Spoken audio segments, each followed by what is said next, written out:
me considère comme autodidacte, artiste autodidacte. J'ai fait quand même plusieurs études, mais je dirais à la carte. Alors, je suis allée chercher des formations, plusieurs au niveau du verre, au niveau du transfert d'image du verre, la gravure du verre aussi. Pourquoi j'ai choisi le verre? C'est principalement pour sa transparence, mais aussi, je pense que j'aime les défis. Alors, c'est aussi pour la difficulté à travailler ce matériau-là, aussi pour sa fragilité, pour sa facilité à casser aussi quand on ne le désire pas, mais pour sa dureté aussi. Mais c'est pour principalement pour les effets optiques qu'il me permet de créer dans mon travail, que ce soit dans l'art public ou que ce soit au niveau de pièces de plus petite dimension, installations, pièces autonomes.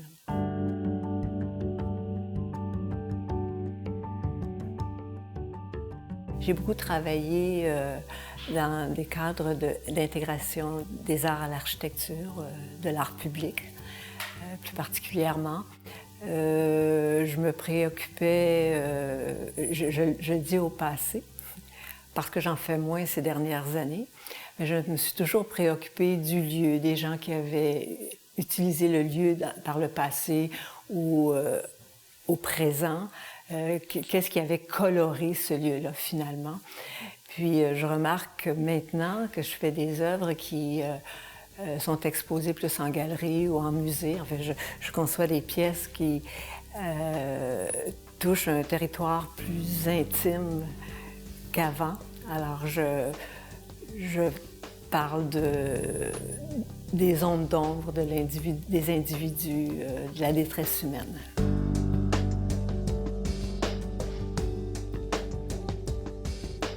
J'intègre parfois la couleur dans mon travail, mais je ne suis pas une coloriste. Je crois que lorsque j'utilise, c'est peut-être pour créer des atmosphères, mais je suis beaucoup plus attirée par la transparence du verre et par les effets qu'il me procure, la déformation de l'image qui se trouve à l'arrière du verre ou quand on se déplace. Tout ça se déforme et se transforme.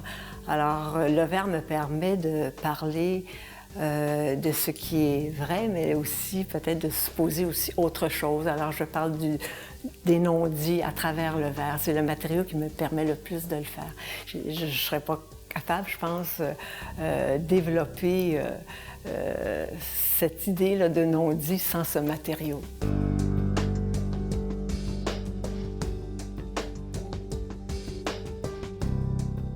Donc, le titre de l'exposition, c'est « Mettre la tête où l'on pense ». Je me suis inspirée d'une phrase du roman de Mario Girard. Il écrit sous le nom de plume Mario G. Son roman « Carapace » m'a beaucoup inspirée, m'a beaucoup touchée par son écriture, par le vrai et le faux qu'on lit dans son livre. On ne sait pas ce qui est vrai, on ne sait pas ce qui est faux. On avance de petits chapitres à la suite et un autre. C'est un peu comme un conte. Pour moi, ça a été le déclencheur pour tout le projet que je présente actuellement, toute l'installation. Alors, des mots, des phrases, tout cet univers-là, je l'ai interprété selon ma propre sensibilité, mon propre plaisir dans cet univers de l'installation.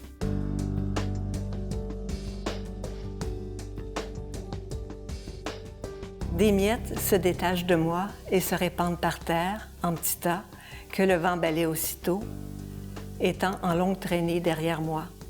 Je ne m'en aperçois pas, mais je le sais, puis le vent se lève, s'intensifie, s'emporte, m'emporte.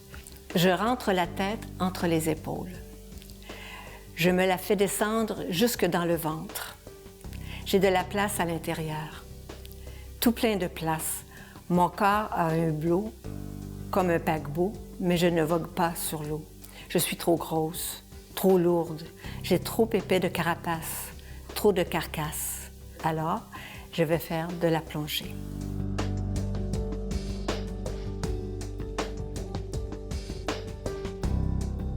En ce qui concerne la mise en place de mon installation, je pourrais dire que je me suis inspirée de ce que j'imagine du roman. Hein, je l'interprète. Jamais dans le roman c'est indiqué que le narrateur traverse le parc Molson. Il traverse un parc, il rencontre une jeune femme. Moi, j'ai décidé que c'était le parc Molson et j'ai décidé que c'était la partie ouest du parc Molson.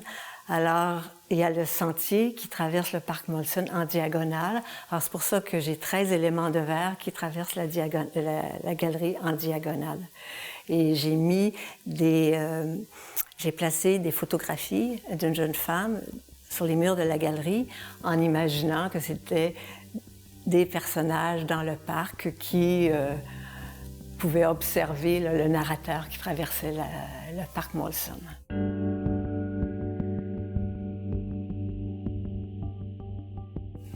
J'ai imaginé 13 éléments de l'installation de telle manière que le spectateur doit nécessairement se pencher et faire comme un effort ou une concentration pour lire ce qui se passe à l'intérieur de chacun de ces éléments-là. C'est une question de découverte, mais en fin de compte, peut-être que je parle du fait que ce serait fantastique si on pouvait se pencher comme ça vers chaque individu qu'on rencontre, certains individus qu'on rencontre, pour pouvoir vraiment les découvrir, non pas se contenter de ce qu'on entend, mais qu'est-ce qui se passe derrière ou à l'intérieur de cet individu-là. Donc, je pense que c'est de cela dont je parle, principalement. Les grandes photographies plein pied d'une jeune femme que j'ai rencontrée dans un café, justement, qui sont placées sur les murs de la galerie, me permettaient de présenter quelqu'un qui participe au drame qui se passe à l'intérieur, justement, de chacun de ces éléments de verre situés en diagonale. Donc, elle participe au drame, mais effectivement, cette personne-là cache toujours son visage. Son visage, on peut le découvrir à l'intérieur de mes éléments de verre, qui sont rétro-illuminés.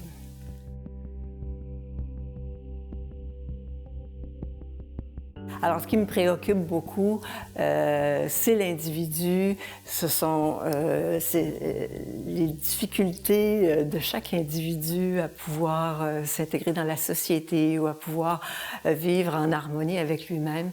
Puis, je me suis penchée beaucoup sur l'enfance, sur la maltraitance faite aux enfants et surtout sur ce qui n'est pas dit concernant la maltraitance des enfants. Aujourd'hui, peut-être que c'est un peu moins pire, mais je ne suis pas sûre non plus. Mais beaucoup dans les années 60, les années 70, 80, j'étais très sensible à ce que je voyais et à ce qu'on n'entendait pas par rapport au traitement qu'on faisait aux enfants. Alors, je pense que c'est ça qui a beaucoup marqué mes préoccupations et c'est le sujet que j'utilise depuis plusieurs années dans mon travail. Et le meilleur matériau pour parler des non-dits, c'est le verre, parce que le verre fait apparaître, quand on se déplace, quand on regarde avec attention, fait apparaître des choses qu'on n'a même pas mis autour de cet élément de verre-là. Il y a quelque chose qui se déforme, qui apparaît, qu'on n'avait pas vu. Alors, ça me permet, de cette manière-là, de parler des non-dits.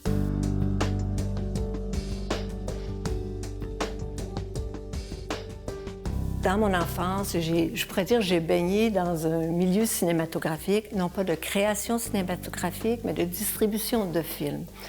Alors, j'ai eu accès très, très jeune et pendant très longtemps à des bobines de films, à des films que je pouvais dérouler, où je voyais les images qui se déroulaient une après l'autre, 24 images secondes, par exemple, pour du cinéma d'animation. Je sais que tout cet univers cinématographique m'a beaucoup a teinté ma manière de voir les choses, ma manière de créer mon travail. Alors, très, très souvent dans mon travail, j'ai effectivement des photographies, je fais du photomontage, je prends des photographies aussi bien qui peuvent appartenir mon histoire familiale, mais aussi je pige dans des photographies anciennes et je fais des montages. Et en mettant mes éléments de verre dessus, c'est là que je crée des univers autres que l'image que j'ai mise là, mais il se passe aussi autre chose. Pour moi, il y a de l'animation dans chacune de mes ventres de verre ou mes poumons de verre. Il y a une animation. Et tout cela vient de mon univers dans lequel j'ai baigné, qui était les films.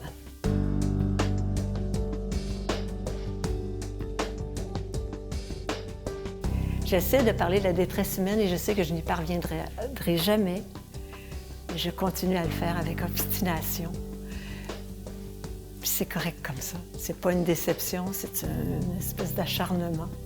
Mais je sais que je n'y parviendrai jamais. Parce que chacun a sa part d'ombre.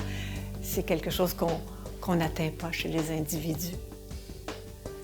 J'aimerais ça, aller dans cette zone-là, le comprendre. Mais j'ai compris un jour que je ne pourrais pas, mais je continue quand même.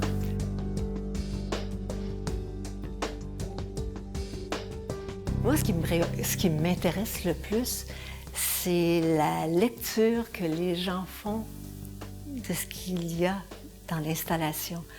La lecture de ce que les gens font de mon travail. C'est sûr que je pourrais en parler beaucoup plus, mais j'ai une certaine réticence aussi à le faire.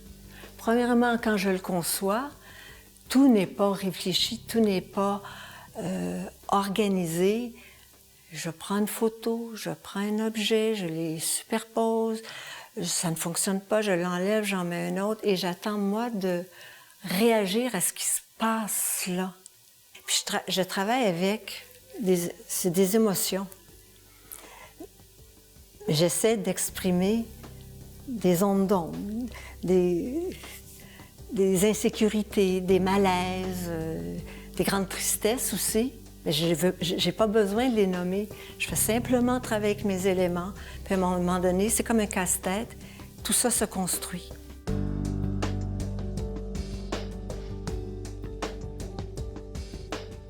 L'installation ne m'appartient plus. C'est très étrange ce qui se passe pour moi. Alors là, j'ai travaillé dessus à peu près pendant 1 an et demi. Donc je pense que je n'ai fait que ça. Et là, je le vois, puis j'ai une distance. Il y a quand même un plaisir d'accomplissement.